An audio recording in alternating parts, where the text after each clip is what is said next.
Son. And then this is Arya 4. I cover a lot of tinfoil in this chapter, surprisingly, and I kind of poke a hole in some too. Well, I'm here to plug the hole on the tinfoil. Yeah, no, I'm okay with plugging that hole. That's fine. Okay. All right. If they had just started watching the video when I said plug the hole, they might be thinking we were having a completely different conversation. Oh, maybe. Anyway, waving from the Kingswood with a full wineskin and a silly hat. Sounds good. Are you there? I'm assuming that is. Oh, maybe we were talking yesterday on the chat. There is a LARPing, a Game of Thrones LARPing community that's happening in April at the lodge that we were at for Ice and FireCon. Oh, and okay. We're going to tag team on top of that to get together, like rent 2 cabins type thing, and have our own, not an Ice and FireCon. I am going to dress as Robert Baratheon, and she's going to have my intestines sticking out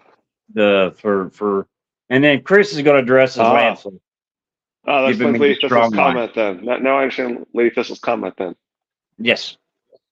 I like the Faycon. Faycon, that's a good title. Yes, Lizzie. Oh, yeah. I might switch ISPs just a second. Okay. Oh, no, that's all right. I was already on the one that I wanted. Okay, fair enough.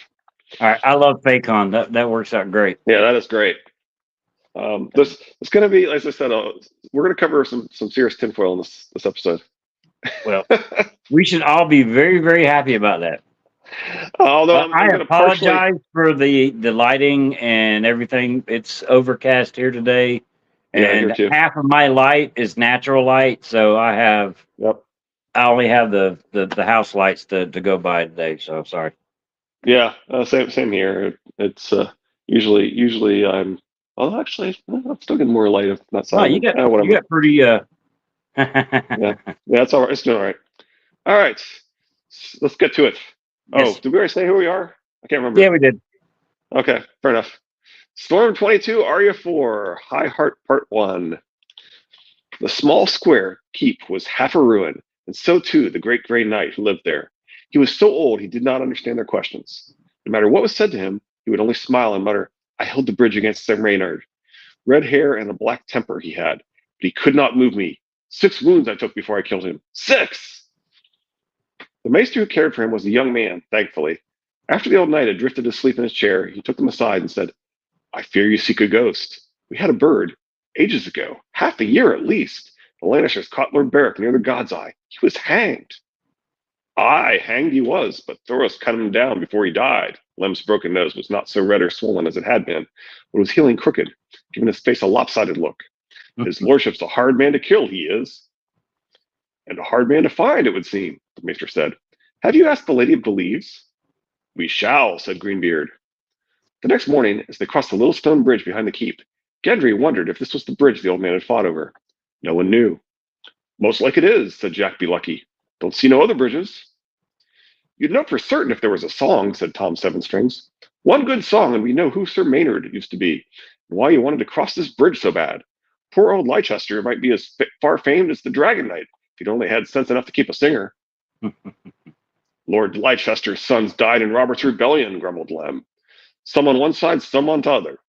He's not been right in the head since. No bloody songs like to help any of that." I've always assumed this was some sort of obscure reference, but I've never found anything definitive on it. Yeah. I've tried. Well, I mean, we know the closer you get to King's Landing, the more they lean toward siding with the king. And even here in the Riverlands, having someone like who was it, the Red Wines or whoever it is, was Swan. Swan that had one son on one side, another on the other side. I think I wouldn't think that would be a very uncommon thing. Yeah. Oh, sure. Absolutely. Yeah. playing both sides against the middle to where they're Yeah, on the winning side. It's interesting that Lem knows his family history that well, but doesn't know the answer to this. Yeah. Yeah. Huh. Anyway, what did the maester mean about asking the Lady of the Leaves? Arya asked Anga as they rode. Archer smiled. Wait and see. 3 days later, as they rode through a yellow wood, Jack Be Lucky unslung his horn and blew a signal, a different one than before. The sounds had scarcely died away when rope ladders unrolled from the limbs of trees. Hobble the horses, and up we go, said Tom, half singing the words. They climbed to a hidden village in the upper branches, a maze of rope walkways and little moss-covered houses concealed behind walls of red and gold, and were taken to the Lady of the Leaves, a stick thin, white-haired woman dressed in rough spun. We cannot stay here much longer with autumn on us, she told them. A dozen wolves went down the Hayford Road 9 days past hunting. If they chanced to look up, they might have seen us. Now, maybe these are Starks, but it sure sounds like George is implying that maybe Wex told it true, that apparently George doesn't realize how perceptive canines are, and in Westeros you can hide just above them. On the other hand, these could be Starks, or Northmen, right? Right. And so maybe it doesn't mean that. It's definitely ambiguous. So Well, anyway, for them to know that it was wolves, they would have probably had to have some kind of banner, or just possibly maybe the look of a Northman. But yeah, because here later on we're going to hear about the Karstark sigil, and she and maybe it's just a lack of knowledge of the sigils enough for her yeah, to assume that it's Northman. but But yeah, with George replacing Lannister men with lions and wolves, it's the sure. same as naming Yeah, characters and they the refer to same all Northmen as name, and wolves. Absolutely. yeah. So it's possible that it's not punching a hole in the in Wex, in the tinfoil that Wex is lying. Yeah, It makes more. I like the implication that you did with that, though. I mean, Yeah, for it's deliberately ambiguous, and I think he wants us to believe that Wex might be telling the truth. right. Well, the guaranteed way that they knew it was wolves that went underneath them would be for the fact that they were actual wolves. If they Right. were just Right. Right. men, It's definitely one interpretation that the author intends to be valid, is that they are literally wolves, and right, that would imply that Wex could have told it true. right. Like I said, the changing of Lannisters to lions and Starks to the wolves, as Mm-hmm. far as descriptions, the same as naming the same character, the same name as Yeah. other characters. You can hide things in plain But sight. as I said, I'm happy to help you plug that tinfoil. Right. All right. You've not seen Lord Beric? Asked Tom Seven Strings. He's dead, the woman sounded sick. The mountain caught him and drove a dagger through his eye. A begging brother told us. He had it from the lips of a man who saw it happen. That's an old stale tale and false, said Lem. The lightning lord's not so easy to kill. Sir Gregor might have put his eye out, but a man don't die of that. Jack could tell you. Well, I never did, said one-eyed Jack Be Lucky. Of course, that's sort of implying that he's aware that Beric did. But anyway, my father got himself good and hanged by Lord Piper's bailiff. My brother Wat got sent to the wall, and the Lannisters killed my other brothers. And that's nothing. And of course, some of those things we know Beric has had happen to him. Yes. You swear he's not dead? The woman clutched Lem's arm. Bless you, Lem. That's the best tidings we've had in half a year. May the warrior defend him, and the red priest too. So, interesting ambiguous wording right there, by the way. It almost sounds like the red priest is another god protecting Beric, or she could be saying that protect Beric as well. I mean, protect Thoros as well. So, Right. So it's the way she's worded it. It's completely ambiguous as to whether she considers the red priest to be an additional god that should protect Beric, or whether she's asking the warrior to protect Beric, or sorry, Thoros. She's definitely asking the warrior to protect Beric. Whether she's also asking the warrior to protect Thoros. Yeah, I take it as she's asking the warrior to yeah, no, I think you're supposed to, but it's an interesting choice of words that could also be taken differently. That's all I'm saying. Yeah, the red yeah. No, I agree. That's the primary interpretation. I'm just saying it's interesting that it could also be taken the other way. He's done that's a couple so far that could be taken at least two different ways already, and we're not that far in the chapter. Absolutely, he likes to do that. Anyway. The next night they found shelter beneath the scorched shell of a sept in a burned village called Salydance. Only shards remained of its windows of leaded glass, and the aged septon who greeted them said the looters had even made off with the mother's costly robes, the crone's gilded lantern, and the silver crown the father had worn. They hacked the maiden's breasts off, too, though those were only wood, he told them. And the eyes were jet and lapis and mother of pearl. They pried them out with their knives. May the mother have mercy on them all.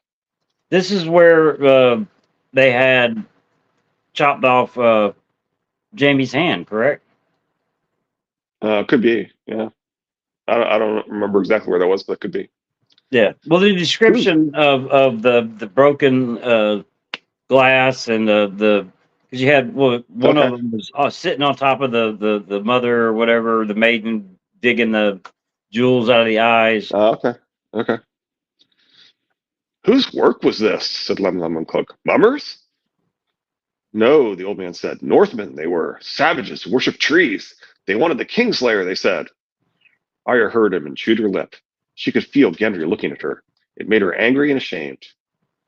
There were a dozen men living in the vault beneath the sept, amongst cobwebs and roots and broken wine casks, but they had no word of Beric Dondarrion either. Not even their leader, who wore soot-blackened armor and a crude lightning bolt on his cloak. When Greybeard saw Arya staring at him, he laughed and said, "The Lightning Lord is everywhere and nowhere, skinny squirrel." "I'm not a squirrel," she said. "I'll almost be a woman soon. I'll be 1 in 10. "Best watch out I don't marry you then." He tried to tickle her under the chin, but Arya slapped his stupid hand away. Lem and Gendry played tiles with their host that night, while Tom Sevenstring sang a silly song about Big Belly Ben and the High Septon's goose. Anguy let Arya try his longbow, but no matter how hard she bit her lip, she could not draw it. "You need a lighter bow, milady," Freckled Bowman said. "If there's seasoned wood at River Run, might be I'll make you one." Tom overheard him and broke off his song. "You're a young fool, Archer. If we go to River Run, it will only be to collect her ransom. Won't be no time for you to sit about making bows. Be thankful if you get out with your hide. Lord Hoster was hanging outlaws before you were shaving. And that son of his, man who hates music can't be trusted, I always say." "It's not music he hates," said Lem. "It's you, fool." "Well, he has no cause. The wench was willing to make a man of him. Is it my fault he drank too much to do the deed?" Lem snorted through his broken nose. "Was it you who made a song of it, or some other bloody arse in love with his own voice?" "I only sang it the once," Tom complained. "And who's to say the song was about him?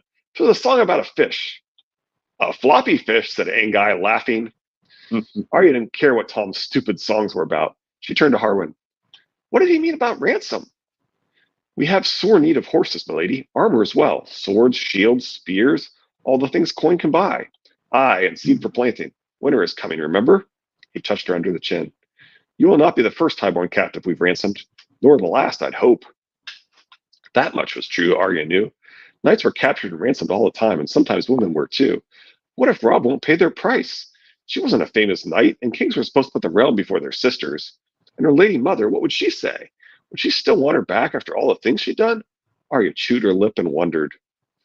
The next day they rode to a place called High Heart, a hill so lofty that from atop it, Arya felt as though she could see half the world. Round its brow stood a ring of huge pale stumps, all that remained of a circle of once mighty weirwoods. Arya and Gendry walked around the hill to count them. There were 31, some so wide that she could have used them for a bed. I wonder if there's a significance of 31. I've never looked into that one. High Heart had been sacred to the children of the Forest, Tom Sevenstrings told her, and some of their magic lingered here still. "No harm can ever come to those asleep here," the singer said. Arya thought that must be true. The hill was so high and the surrounding land so flat that no enemy could approach unseen. "The small folk hereabouts shunned the place," Tom told her. "It was said to be haunted by the ghosts of the children of the forest who had died here when the Andal king named Erig the Kinslayer had cut down their grove." Arya knew about the children of the forest, and about the Andals, too. The ghosts did not frighten her. She used to hide in the crypts of Winterfell when she was little, play games of Come Into My Castle and Monsters and Maidens amongst the Stone Kings on their thrones. "So the ghosts here are children of the forest, you say? How interesting." Yet even so, the hair on the back of her neck stood up that night. She'd been asleep, but the storm woke her. The wind pulled the coverlet right off her and sent it swirling into the bushes. When she went after it, she heard voices. So the gods send the winds, right? There you go. Beside the embers of their campfire, she saw Tom, Lem, and Greenbeard talking to a tiny little woman, a foot shorter than Arya and older than Old Man, all stooped and wrinkled and leaning on a gnarled black cane. Her white hair was so long it came almost to the ground. When the wind gusted, it blew about her head in a fine cloud. Her flesh was whiter, the color of milk, and it seemed to Arya that her eyes were red. It was hard to tell from the bushes. She sure sounds like a weirwood. Exactly. The old gods stir and will not let me sleep, she heard the woman say. They won't let Arya sleep either. I dreamt I saw a shadow with a burning heart butchering a golden stag. So the death of Renly is referred to as butchery. Yes. I dreamt of him, and that's something to be important here in a second. I dreamt of a man without a face, waiting on a bridge that swayed and swung. On his shoulder perched a drowned crow with seaweed hanging from his wings. So, of course, this implies Euron watching a faceless man, but nothing about which of the two lived. Toodles points out the description of the High Sparrow matches Balon Greyjoy, and we've discussed how each of the Greyjoy brothers seems to be trying to use one of the four religions for political power. Aeron had a near-death experience at sea and converted to the Drowned God. Victarion had a near-death experience at sea and converted to the Red God. Euron seems to be using the magic of the old gods, perhaps after a near-death at sea. So strange, there isn't a Greyjoy brother who had a near-death experience with the sea and converted to the dominant religion of the Seven Kingdoms. Or is there? My last post on Reddit was in 2020, titled Balon Greyjoy is the High Septon. For more on Balon is the High Septon, see Clash Theon 1, which is the 12th video in the Clash stream playlist on my channel. Our previous discussion is at the 2523 timestamp, or T equals 1523S, if you want to type it into the URL. My post immediately before that was titled R plus L has three heads and God plus ET equals J. See Triplet Targets episode 1.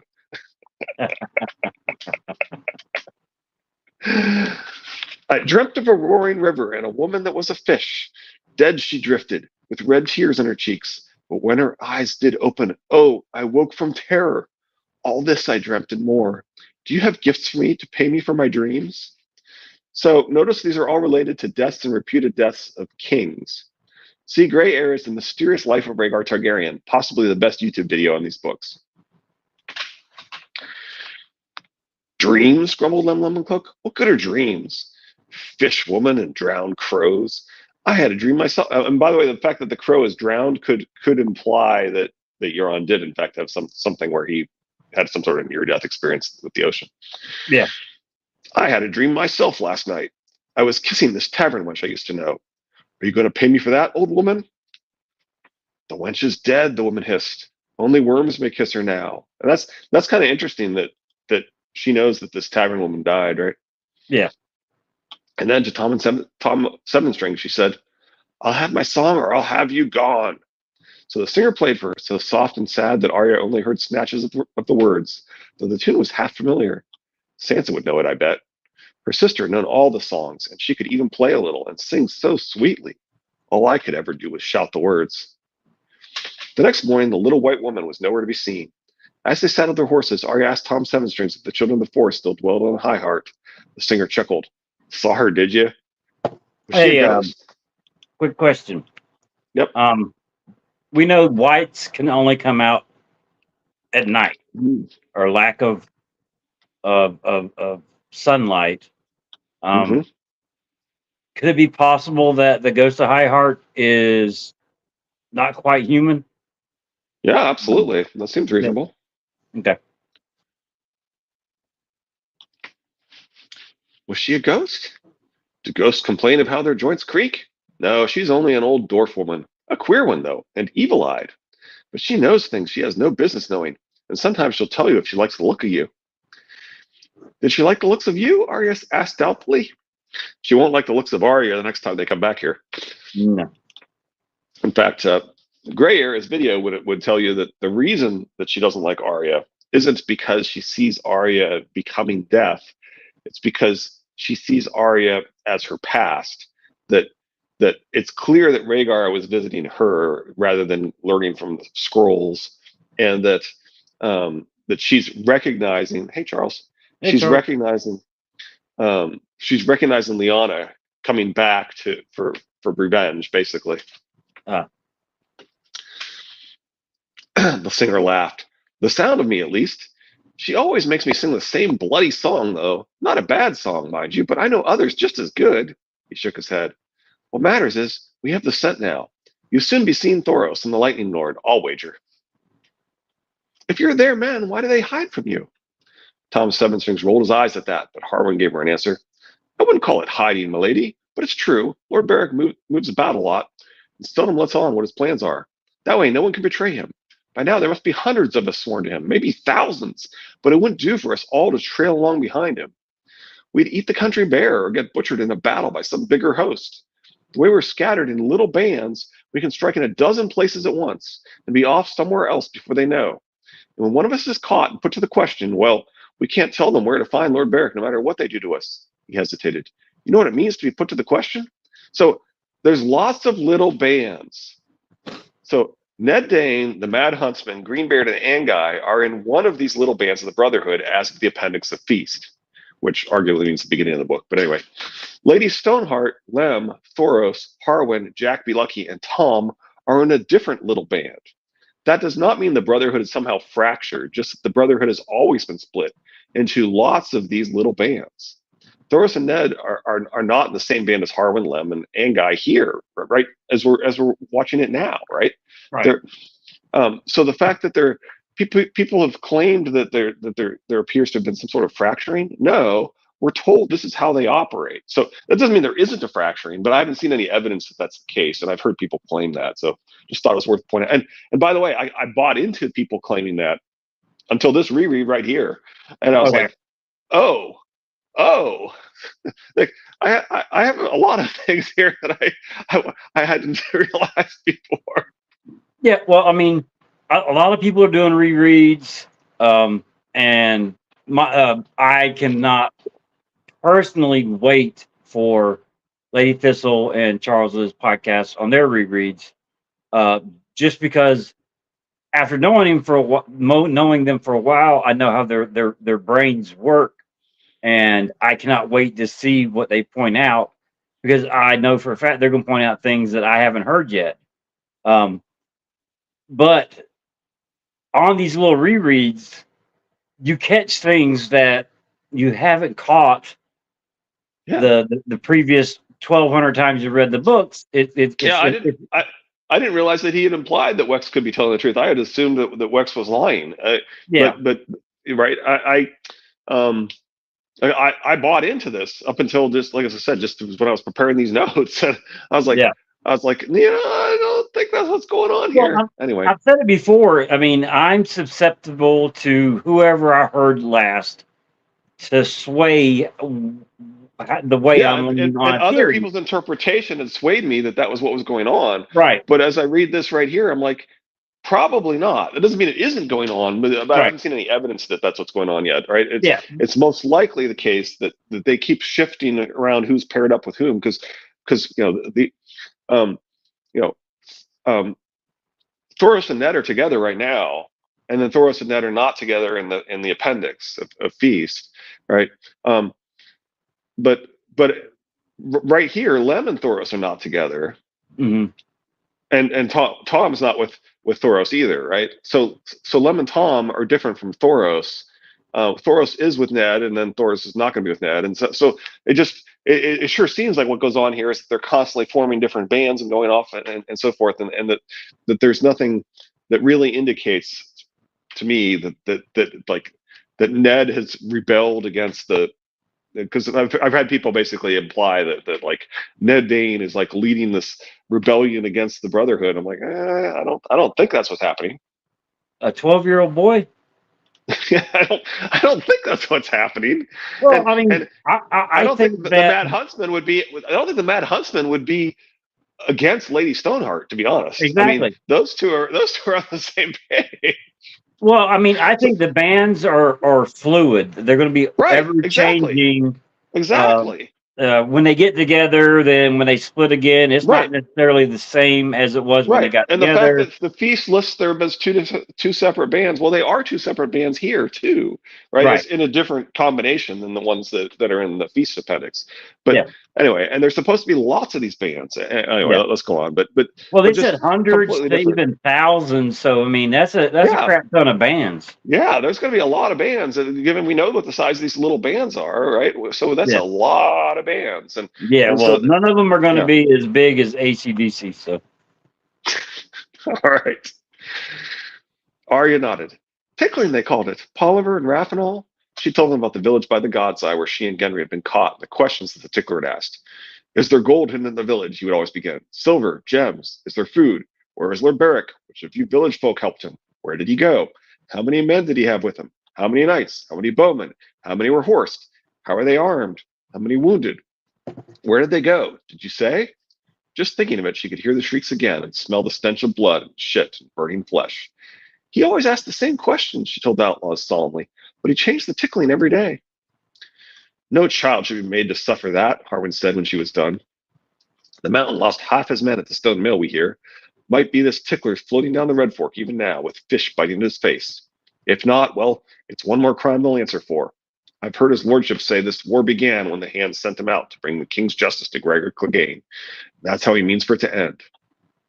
He gave her shoulder a reassuring pat. You best mount up, milady. It's a long day's ride to Acorn Hall, but at the end of it, we'll have a roof above our heads and a hot supper in our bellies. It was a long day's ride, but as dusk was settling, they forded a brook and came up on Acorn Hall with its stone curtain walls and great oaken keep. Its master was away fighting in the retinue of his master, Lord Vance. The castle gates closed and barred in his absence. But his lady wife was an old friend of Tom Sevenstrings, and Angai said they'd once been lovers. Angai often rode beside her. He was closer to her in age than any of them but Gendry, and he told her droll tales of the Dornish marches. He never fooled her, though. He's not my friend. He's only staying close to watch me and make sure I don't ride off again. Well, Arya could watch as well. Cyril Farrell had taught her how. So Toodles thinks Stereo saw through a glamour, and that Arya and most readers didn't quite get the full point of that story, and I definitely like that interpretation. right. Lady Smallwood welcomed the outlaws kindly enough, though she gave them a tongue lashing for dragging a young girl through the war. She became even more wroth when Lem let slip that Arya was highborn. Who dressed the poor child in those Bolton rags? She demanded of them. That badge. There's many a man who would hang her in half a heartbeat for wearing a flayed man on her breast. Arya promptly found herself marched upstairs, forced into a tub, and doused with scalding hot water. Lady Smallwood's maidservants scrubbed her so hard it felt like they were flaying her themselves. They even dumped in some stinky sweet stuff that smelled like flowers. And afterward, they insisted she dress herself in girls' things, brown woolen stockings and a light linen shift, and over that a light green gown with acorns embroidered all over the bodice in brown thread, more acorns bordering the hem. My great aunt is a septa at a mother house in Old Town, Lady Smallwood said as the woman laced the gown up Arya's back. I sent my daughter there when the war began.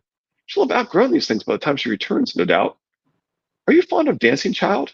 My Carolyn's a lovely dancer. She sings beautifully as well. What do you like to do? She scuffed a toe amongst the rushes. Needlework. Hey, Very rest. Go ahead.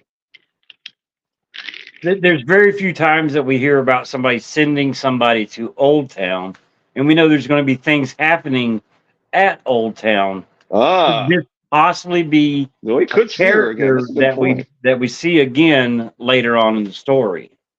That's a good point. I like that idea. I doubt it will be a POV because George said there's no new POVs or whatever, but Right. I mean, and I take everything George says with a grain of salt. So right, and he said that that Jane will be in the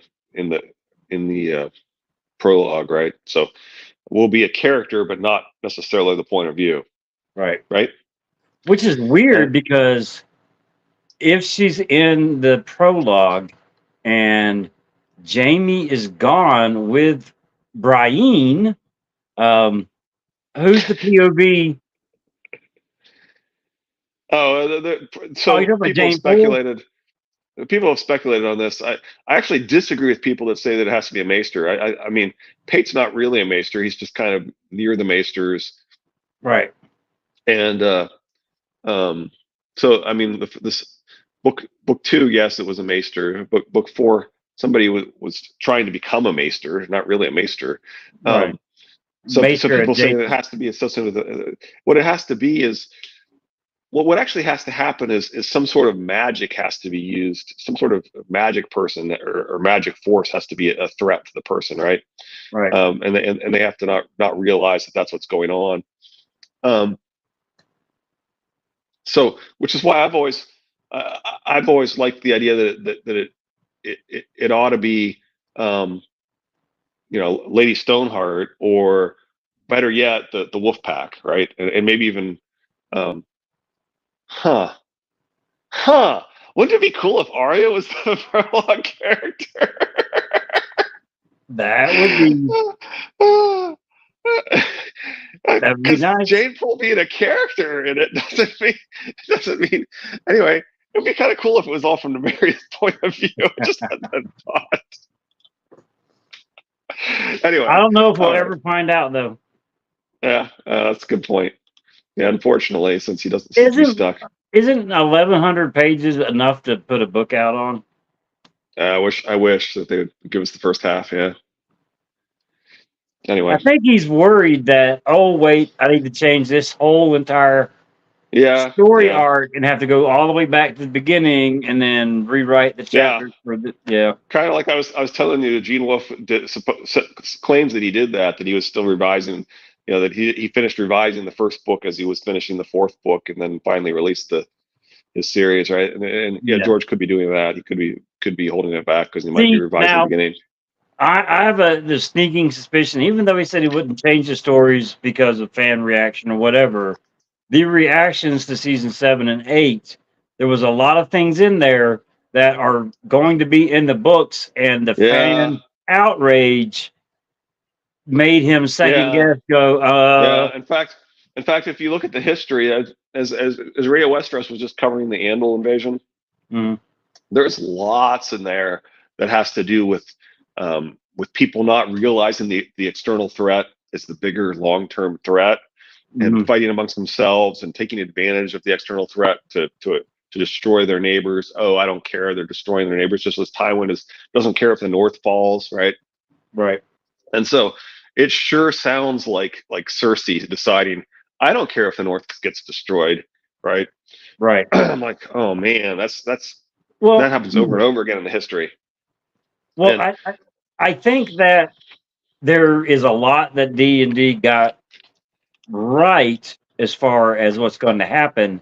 It's just that they did it so quickly yeah, that it made it even worse. yeah, it was a list of things to check off, and they didn't do anything to prepare for those things. Right. So I think George got a real eye opener Yeah, on where he was planning on taking the story yeah. and kind of crapped And his he said pants. that he's writing away from their ending now. Is he finds himself writing away from the ending, from Yeah. their ending. Yep. She scuffed the toe amongst the rushes. Needlework. Very restful, isn't it? Well, said Arya, not the way I do it. No, I've always found it so. The gods give each of us our little gifts and talents. It is meant for us to use them, my aunt always says. Any act can be a prayer if done as well as we are able. Isn't that a lovely thought? Remember that the next time you do your needlework. Do you work at it every day? I did till I lost needle. My new one's not as good. In times like these, we all must make do as best we can. Lady Smallwood fussed at the bodice of the gown. Now you look a proper young lady. I'm not a lady, Arya wanted to tell her. I'm a wolf. I do not know who you are, child, the woman said, and maybe that's for the best. Someone important, I fear. She smoothed down Arya's collar. In times like these, it is better to be insignificant. Would that I could keep you here with me. That would not be safe, though. I have walls, but too few men to hold them. She sighed. Supper was being served in the hall by the time Arya was all washed and combed and dressed. Gendry took one look and laughed so hard that wine came out his nose, till Harwin gave him a thwack alongside his ear. The meal was plain but filling. Mutton and mushrooms, brown bread, peas pudding, and baked apples with yellow cheese. When the food had been cleared and the servants sent away, Greenbeard lowered his voice to ask if her ladyship had word of the Lightning Lord. Word? She smiled. They were here not a fortnight past. Them and a dozen more driving sheep. I could scarcely believe my eyes. Thoros gave me 3 as thanks. You've eaten one tonight. Thoros herding sheep? Angai laughed aloud. I grant you it was an odd sight, but Thoros claimed that as a priest he knew how to tend a flock. Aye, and shear them too, chuckled Lemon Cloak. Someone could make a rare fine song of that. Tom plucked a string on his wood harp. Lady Smallwood gave him a withering look. Someone who doesn't rhyme carry on with dairy on, perhaps, or play "Oh, lay my sweet lass down in the grass" to every milkmaid in the Shire and leave two of them with big bellies. It was "Let me drink your beauty," said Tom defensively, and milkmaids are always glad to hear it. As was a certain high-born lady I do recall. I play to please. Her nostrils flared. The Riverlands are full of maids you pleased, all drinking tansy tea. You'd think a man as old as you would know to spill his seed on their bellies. Men will be calling you Tom Seven Sons before much longer. So we sometimes hear moon tea, but here in the Riverlands it's just called tansy. That seems rather relevant. Exactly. Is this the first time we've heard it called tansy tea? I think it is. I think it is too. I think it's the implication is in the Riverlands they often just refer to it as tansy. Yeah. As it happens, said Tom, I passed 7 many years ago, and fine boys they are too, with voices sweet as nightingales. Plainly he did not care for the subject. Did his lordship say where he was bound, milady? Asked Harwin. Lord Beric never shares his plans, but there's hunger down near Stony Sept and the Threepenny Wood. I should look for him there. She took a sip of wine. You best know, I've had less pleasant callers as well. A pack of wolves came howling around my gates, thinking I might have Jaime Lannister in here. So the fact that she's right there, she's calling Northmen who are not Starks wolves, right? So it's further emphasizes that potential interpretation. Which, I mean, it Tom's, does imply that the wolves that were hunting underneath the could have been Lord tree Northmen. city could have been these exact same men. Yep, and because they're hunting for Jaime. Yep. Yeah. Tom stopped his plucking. Then it's true, the Kingslayer is loose again? Lady Smallwood gave him a scornful look. I hardly think they'd be hunting him if he was chained up under River Run. What did milady tell them? Asked Jack Lucky. Why, that I had Sir Jaime naked in my bed, but I left him much too exhausted to come down. One of them had the effrontery to call me a liar, so we saw them off with a few quarrels. I believe they made for Black Bottom Bend. Arya squirmed restlessly in her seat. What Northman was it? Who came looking after the Kingslayer? Lady Smallwood seemed surprised that she'd spoken. They did not give their names, child, but they wore black, the badge of a white sun in the breast. A white sun in black was the sigil of Lord Karstark, Arya thought. Those were Robb's men. She wondered if they were still close. Not exactly. She wondered if they were still close. If she could give the outlaws the slip and find them, maybe they would take her to her mother at River Run. Did they say how Lannister came to escape? Lem asked. They did, said Lady Smallwood. Not that I believe a word of it. They claim that Lady Catelyn set him free. That startled Tom so badly he snapped a string. Go on with you, he said. That's madness. What madness is this? As soon as I saw the word madness, I knew what was coming next. It's not true, thought Arya. It couldn't be true. I thought the same, said Lady Smallwood. That was when Harwin remembered Arya. Such talk is not for your ears, my lady. No, I want to hear. Is Lady Smallwood smart enough to understand discussion of Catelyn is not for this anonymous girl's ears, and we're telling this girl wants to hear about Catelyn?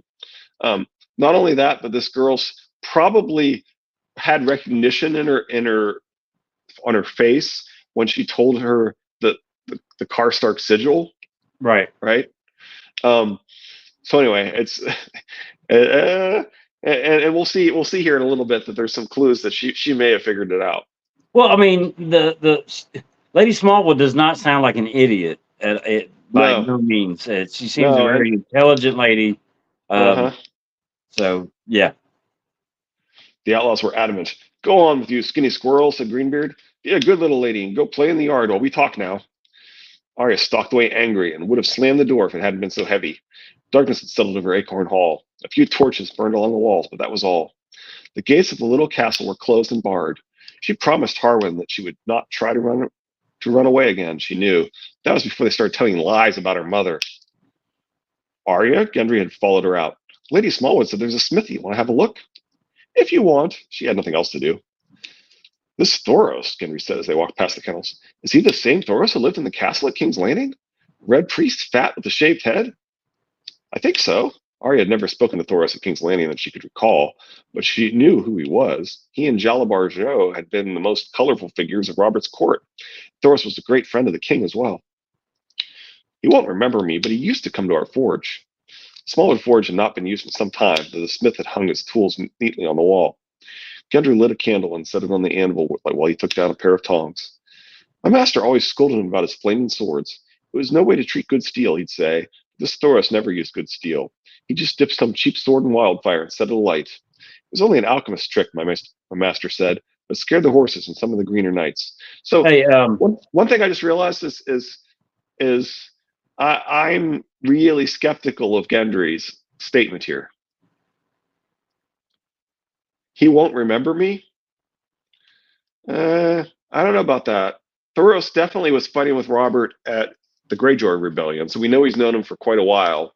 right. We know Ned is shocked that he doesn't look like he did in his youth, which means that during the Greyjoy Rebellion, where Ned was at and where Robert was at, he looked like he did in his youth, which means he looked exactly like Gendry. Right. So anyway, quick thing. In the show, Thoros Amir lights his sword the same way Beric Dondarrion does. But in this description, we're told that he dips it in wildfire. right, that's what he used to do. Right. But at this point, he's able to use real magic when he and Beric are. Well, does that have anything to do with the transfer of life fire from Thoros to Beric? Oh, so you're thinking he was always using magic? Well, no, I'm saying that in the past he dipped it in wildfire, Right. but with I think it's Preston Jacobs has the life fire transfer thing. Sure. With Beric reviving, or not Beric, Thoros reviving Beric. Sure. With that transfer of life fire, seeing as how it was a life fire transfer, does that somehow empower Thoros's life fire just as it does Beric's? Yeah, I think meaning it's that possible. It's a transfer I mean, both ways. I mean, he certainly has more confidence in his magical abilities, and so it wouldn't surprise me if he's actually able to do this.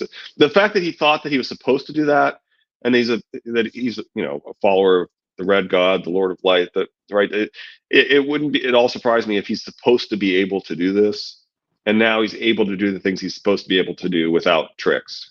Now, is there something that happened when he first revived Beric that would make him all of a sudden? I would think so.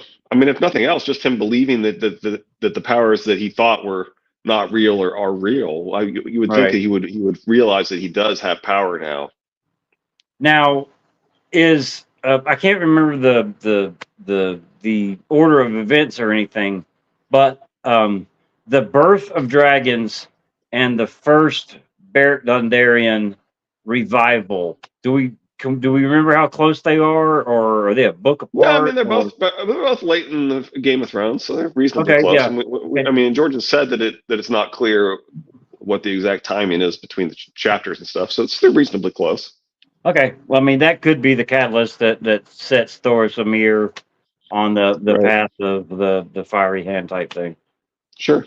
Okay. She screwed up her face trying to remember if her father had ever talked about Thoros. He isn't very priestly, is he? No, Gendry admitted. Master Mott said Thoros could outdrink even King Robert. They were peas in a pod, he told me, both gluttons and sots. You shouldn't call the king a sot. Maybe King Robert had drunk a lot, but he'd been her father's friend. I was talking about Thoros. Gendry, of course, he's actually quoting his master, who said that they were both gluttons and sots. And he said both, so he's actually talking about both. But anyway, Gendry reached, and he always speaks ill of his father. Gendry reached out and that's part of the point, right? Is that George loves dramatic irony. Yes. Gendry reached out with the tongs as if to pinch her face, but Arya swatted them away. He liked feasts and tourneys. That was why King Robert was so fond of him. And this Thoros was brave. When the walls of Pike crashed down, he was the first through the breach. He fought with one of his flaming swords, setting iron men afire with every slash. I wish I had a flaming sword. Arya could think of lots of people she'd like to set on fire. It's only a trick, I told you. The wildfire ruins the steel. My master sold Thoros a new sword after every tourney. Every time they would have a fight about the price. Gendry hung the tongs back up and took down the heavy hammer. Master Mott said it was time. This is what I was thinking of, by the way. I'll have to comment on this. I didn't put it in the notes. Master Mott said it was time I made my first longsword. He gave me a sweet piece of steel, and I knew just how I wanted to shape the blade. Only Yoren came and took me away for the Night's Watch. So he's never made a longsword. I really, really, really don't think that Gendry is some master smith capable of reforging Valyrian steel. Just my take on his level of expertise here. Hey, you shut your mouth. I'm very Hey, look, skeptical of man. this Even a reforging of broken clock ice. is right twice a day. I I mean, don't know, man. I'm really skeptical of this whole Gendry. Is this? well, Is this? I agree with that 100%. But, and you know what they say about the word but, everything came forward is horseshit. Maybe he saw it done once or something. It's possible. Well, I'm assuming that the amount of time that he spent, and Maester Mott being the only one in Westeros that could reforge Yeah. Valerian steel, Somebody he must have done it at saw. some point. He'd been there for a while. Yeah. Okay. Yeah, Okay. I mean, he's not an idiot. So I mean, he's Yeah. smarter than Robert for Lady Thistle sure. says, "I'm totally with Richard on that one." Yeah. It sure Hey, seems hey, like he's man, that's just very novice. what is friendly fire, people? Come on, damn. But I mean, he could glean some kind because he's like I said, he's not an idiot, especially when it comes to smithing. Yeah. No, your argument is he may have at least seen it once and be able to figure it out. That's it's Well, possible. I just he think it's may heavily have implied seen, that he's not yeah, that he skilled. may have seen the at least heard the spells that were used in the reforging or whatever is Maybe. done. Uh, At least one. I get it. I get the logic. I'm just saying. I think we're heavily implied here that Look, he's as much not as I some say Jamie is master Azor expert. High, one of my favorite little teeny tiny rabbit holes is that Gendry is Azor High because Azor High will reach into the fire and pull out Lightbringer. Yes, I know. But I mean, that's just one of those. Gendry's the only one in the story that's a blacksmith and would be able to reach in the fire and pull out. But okay. Oh, that's too bad. My housemate has is positive for COVID. So yeah, good Hey, wish your you should be COVID was wearing a doing some mask, flu shots man. to I don't people. have one on. I tested negative, but I'm definitely feeling a little tickle in my throat here. Well, I hope everything's all right, Mother. Yeah, absolutely. Good luck with the recovery.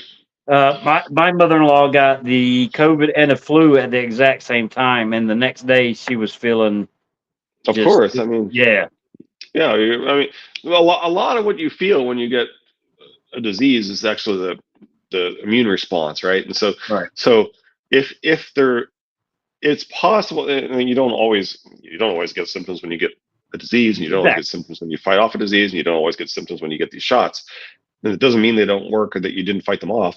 But it's not at all uncommon for your immune system to be activated triggered, yeah, by something such that you experience a whole lot of those symptoms because so many of them are your immune response. right. Well, they say there's And no that's live virus, and whatever, and they've in shown the booster, right. but And they've shown that basically all this inflammatory symptoms that you see from COVID shots happen in higher quantities from COVID itself. Well, in each case, what you're really talking about is you're probably talking about inflammation caused by your immune response to yeah, COVID or to the vaccine, right? yeah, Whether that's this heart inflammation that people have seen, but there's all sorts of inflammatory responses and things that. yeah. Um, Well, on the subject of COVID, I've had COVID without any boosters, and that sucked to high heaven. And then I mhm. had COVID again with boosters, and that was a whole lot better. Completely different story. What's the latest you said? As Lady Thistle says, your body doesn't know the virus. It wouldn't be doing its job if it knew, right? It's training Exactly. those little fighters need to believe it's real. Exactly. And so the people who experience, given that the rate is higher in people with COVID than it is from the shots, it's almost certain that the people who are experiencing those symptoms from the shot would experience as much or more of that had they not gotten the shot and then got exposed to COVID, Right. because it's the same immune response that from right. So it's extremely likely if you're somebody who has problems from the shot, then you really need the shot. Exactly. because you're going to have that same problem magnified if you allow yourself to get the virus without the shot. So that if you don't have a problem with the shot, you should get the shot. If you do have a problem with the shot, you should definitely get the shot. When you said those little fighters, I just, in my mind, even though we're on A Song of Ice and Fire, I thought of a Star Wars with stormtroopers and rebels just clashing together. That's what popped in my head. Sorry. Yeah. Anyway, that was what I had been thinking of that I'd forgotten to write down, was that's heavily implied here. Memory T cells, they're like little war vets. Yeah, and it's also possible that if people had a I love that, dude. If you had an antibody test, like I had an antibody test before I got vaccinated, and it was negative, but it doesn't guarantee that I didn't already have COVID, because you can because you can have you can actually have the T cells fight off COVID without any antibodies, and your immune system isn't necessarily going to produce antibodies. It might be able to do it all with T cells. And so I went to Mardi Gras in 2020, came back and was immediately sick. And How did you get for going out? I don't know. It might have been COVID. It's possible. Yeah. Apparently, there were a lot of people who got COVID from those crowds. And I was there and in those crowds. And anyway, so it's possible that I had COVID. I don't know. Did you earn your beads? Yeah. Definitely. They said that people from Mardi Gras 2020 that there were a lot of cases. So it's extremely possible. Even though I did go ahead and get myself an antibody test, it's extremely possible before I got the shot. Now, I work at a lab, so that's part of the state's response to. It was part of the state's response to COVID. So I was one of the first people vaccinated, but not at that time. Well, I mean, when I had COVID, Chris had COVID, Drew had COVID, Robin did one of those drive up tests. Well, it was one of the ones where they had to send it away, and she so she went and did the next day. She did one that was one of the quick results, and it said no, you don't got COVID, but she was feeling like crud, and so she did another drive-through instant. No, you don't got COVID. And then she did another one with the instant, no, you don't got COVID. And then finally, the first test that she did that got sent away came back, said, yeah, you got COVID. Confirmatory test said, yeah. So the three after the first test were just the polymerase chain reaction of the actual looking for the actual RNA. Yeah. So, yep. And that's and we did mostly RNA testing, but or genetic testing, or however we want, molecular testing, whatever they call it. PCR testing, definitely. Polymerized chain reaction. Anyway, whatever. Look, I'm still waiting on my magnetism powers from the booster, so I can turn into Magneto. My 5G upgrade, yeah. I'm telling you, man. My Bill Gates 5G chip implant upgrade, yes.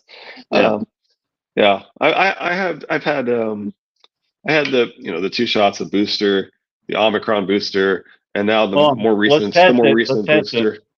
Let's test it. Nope.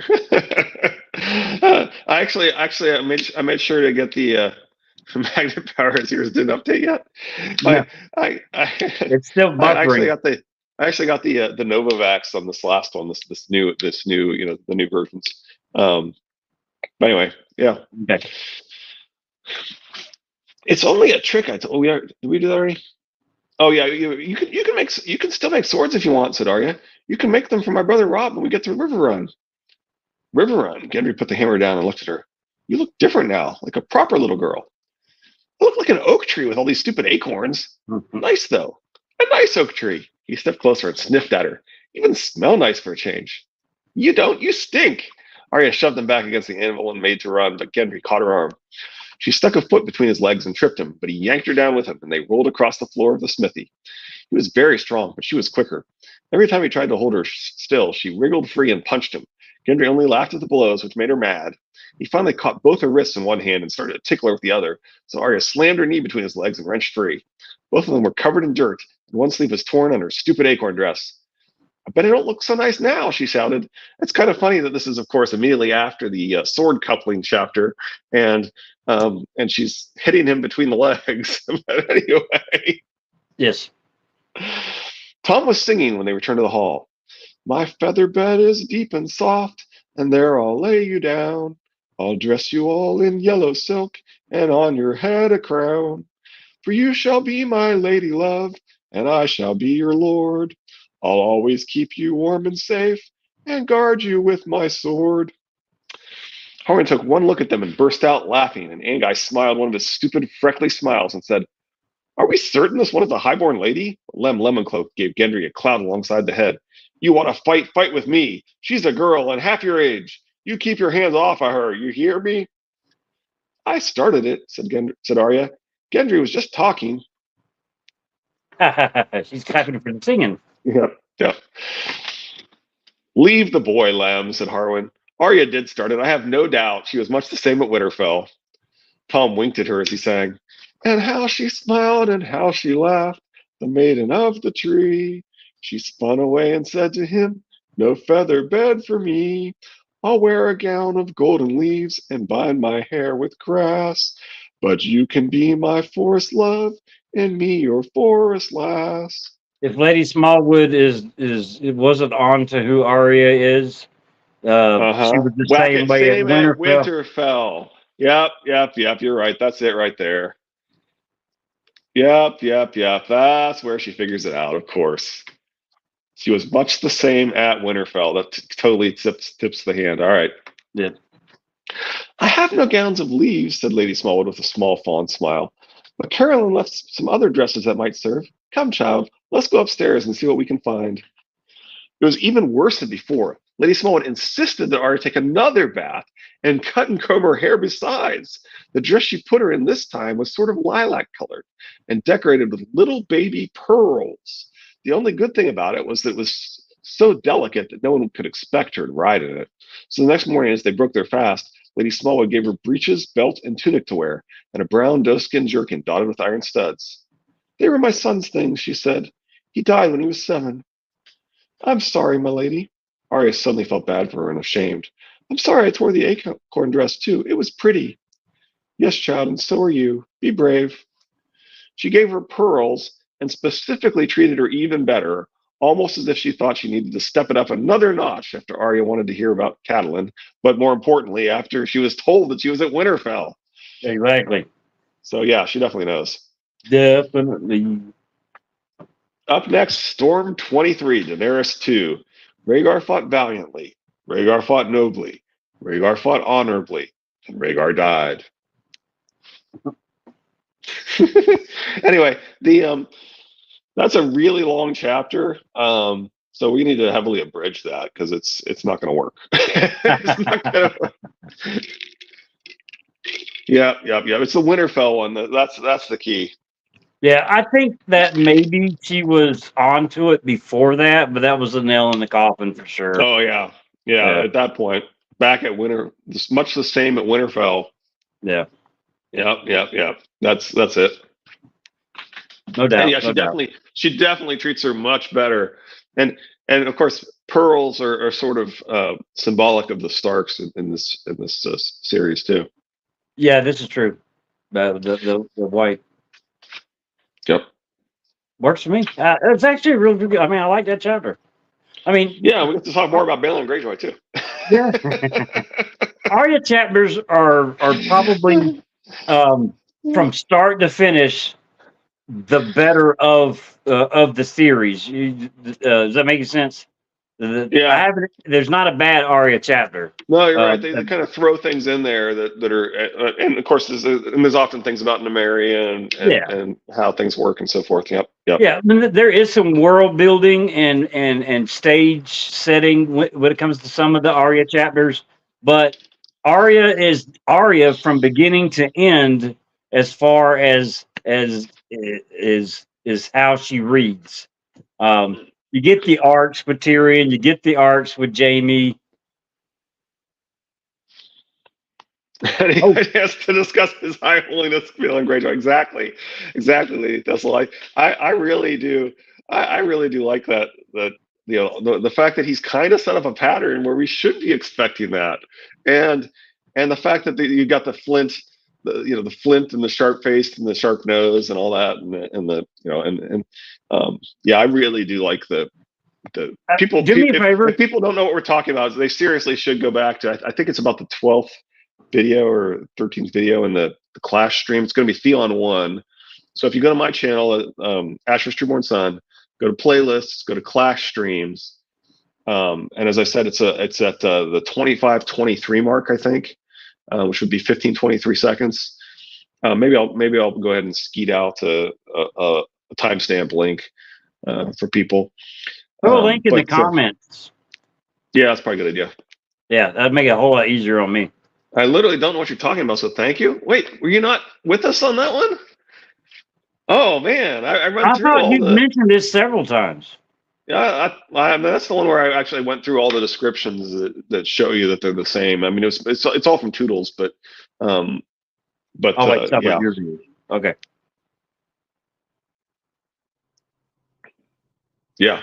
Anyway, so the point is, yeah, I mean, as we talked through the fact that the brothers all fit this pattern. We talked through the fact that we're told butchered on one, and we're not told that. I didn't mention it, but I don't think I've heard the whole thing yet. Well, anyway, yeah, if you didn't hear that one, yeah, I'll go ahead and we'll definitely put a link to it in the comments, and I might skeet it out too. Right. Lady Thistle's the only one who liked my two skeet thread on Book of the New Sun versus the Trinity symbolism in the Book of the New Sun versus the Song of Ice and Fire. So so in listening to the Rereading Wolf podcast, they mentioned that I've talked before that they mentioned the very last paragraph of the original series.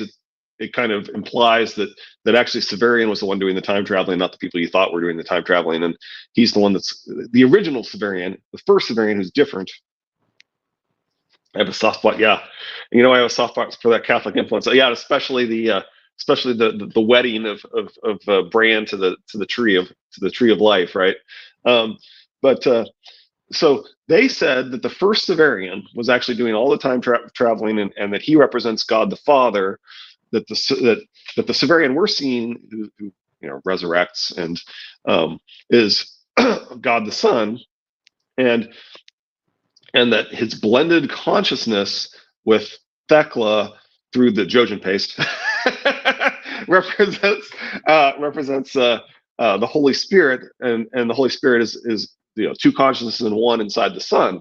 Well, and of course, an old Catholic would say ghost instead of Holy Spirit. It would be Father, Son, and Ghost rather than Father, Son, and Holy Spirit. We have a character who's named Ghost in our story. We probably are going to get the blended consciousness of Ghost and John. John is clearly our son of our Asher's trueborn son, right? That's a great name. Anyway, I've heard it somewhere before, but I don't know where. Anyway, so we have somewhat the same symbolism, although the cannibal Jojen paste is wedding brand, is specifically said to be wedding brand to the tree, so that represents God the Father, not me drooling. So that represents God the Father wed to the tree. So you've got a lot of things the same, but some of them are slightly different. But you do have the blended consciousness of Ghost and Son. You've got the inscriptions of Yahweh and his Asherah hadn't been discovered when Wolf was writing, right? But they were pretty much all over the books that George would have been reading, all the late 80s and early 90s books on tree worship and Asherah, and would have been talking about the Asherah as the Dione, right? And hence the name of Sharadane and the marriage of Ned and Ashara and God's wife, as Lady Thistle points out, right? That if you search for God's wife, what you find is people talking about Asherah as the Dione and so forth. So anyway, that's enough of that. But CD Triple Trigger's episode 1. Well, I just thought of something when you're talking. When we look up symbolism and all that kind of stuff, or look up anything, we're looking up basically 2023 opinions Uh-huh. and views on Right, that but the library subject. was filled with this stuff in the early '90s, late '80s, early '90s. Right, but we're not looking up what George would have found when he Uh-huh. looked up the subject, meaning Right, that and the that's why subject. that's five. Oh yes, I'm counting. Oh hey, Lizzie. Yep, exactly. It's worth realizing that he's almost certainly not looking on the World Wide Web in the early '90s. He's looking on in a library, right? And he's almost But certainly researching Asherah and tree worship. And the books that were dominating at that point, that would have been filling his library section on those topics, would have been about God's wife, as Lady Thistle points out. yeah. Anyway, let's wrap up. We're actually Oh, over an yeah, hour. yeah, we're definitely at the hour. Okay. Appreciate everybody joining us today. It means a lot to us. As always on Fridays, try to tell everybody to have a fun and safe weekend. We definitely want to see you back here Monday for Daenerys 2. Shout out to Discord. My daughter's home today sick, so that changes when I leave the house. So I won't be able to jump on chat until 2:30 my time. Um, which right now it's 106 my time. So, but please look out for that so we can discuss Jamie. I do appreciate it. And Yep, yep, and things like Young and archetypes too. Lots yeah, of Godway type stuff there too. Yeah, right. And I found a specific quote from him where he's talking about the Sphinx as the female and the male and the male and the female, and so it's part of what makes me kind of do buy into the Sorella thing. I figure that if you like your mind. Sorella is almost certainly able to do glamour, I know you don't like that one. Um, you prefer the Order of the Green Hands version of Sorella, right? Yes, the Shay. Yeah. Yeah, Toodles kind of sort of does both. His claim is that maybe Shay is an unacknowledged bastard, and that Sorella is still Alaris. Anyway, he tries to have it both ways, basically. yeah. All right. And like I said, it's Friday. Everybody have a good one. Appreciate it. Uh, See the others later on and chat in about an hour and a half. And y'all take care. Thank you. Have a good weekend. Bye. Bye, Hey, you Rick. too. Bye. Bye.